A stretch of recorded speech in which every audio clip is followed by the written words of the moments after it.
Hey there, everybody, and welcome back to another episode of Owning Your Outdoors. Joining me, as always, is Mr. Doug Schroeder from Lewis and Doug. We're talking about hydrangeas today. We are, and not just any hydrangeas, macrophyll hydrangeas, Okay. or they're called big leaf hydrangeas, mop head hydrangeas after the large head flowers.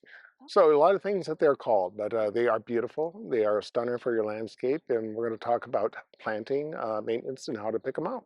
Awesome. And just saying, I'm using some of these at my wedding, so I'm also collecting a couple of tips out here today, Doug. Yes, they are beautiful and they resilient. They'll hold up for your wedding day. Good deal. Well, I see we got kind of a wide variety over We here. Can you tell do. us a little bit about that? Yes, I will. We have a number of different varieties. The red ones you see out front, called Summer Crush. They've been out for probably 4 or 5 years.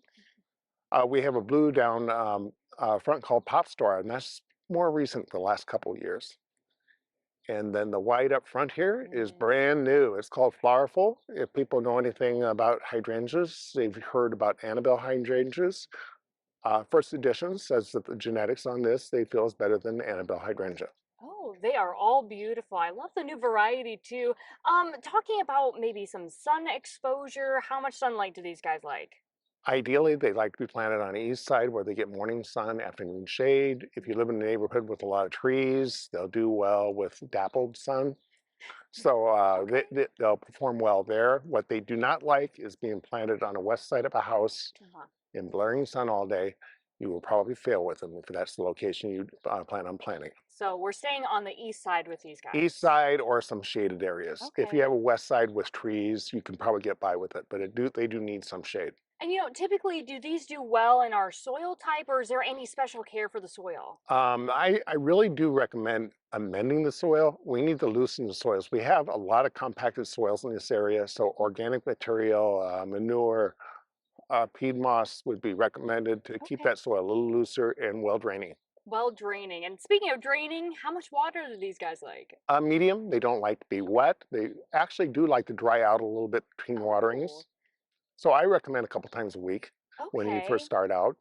After that, once they're established, they should be fine, maybe once a couple weeks after they're established. All right. Well, I know a couple of my neighbors actually have these huge hydrangea plants. I'm assuming you don't want to necessarily plant them too terribly close together, No, right? no, at least 4 foot apart.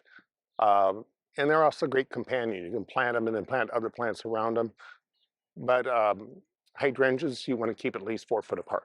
4 feet. That's the magic number here. Yes, yes, four. Well, talking about planting, how kind of do you go about with planting these guys? When you plant any shrub, you want to make Mhm. sure the hole's at least twice as wide as what Okay. the container was in. Take it out of the container, massage the roots a little bit. Mhm. Never plant anything deep. When you see your Okay. soil surface, that's where you want the soil to be in your landscape. You don't want to go deep. Plants will fail if you plant them too deep. I have had that happen to me before, so I will take your advice with Yes, these. yes. You're better a little bit high than low. What about upkeep? Pruning maybe with these? Yes, I recommend pruning in the spring. Once everything's greened out and you maybe have some dead stems, trim it then. Let it at least leaf out before you do any trimming on them at all. Now, if you just want to do some balancing, make sure your bush is nice and formed, you can do some trimming just to give it a Okay. more compact look. A little neater look A there. little neater look, yes.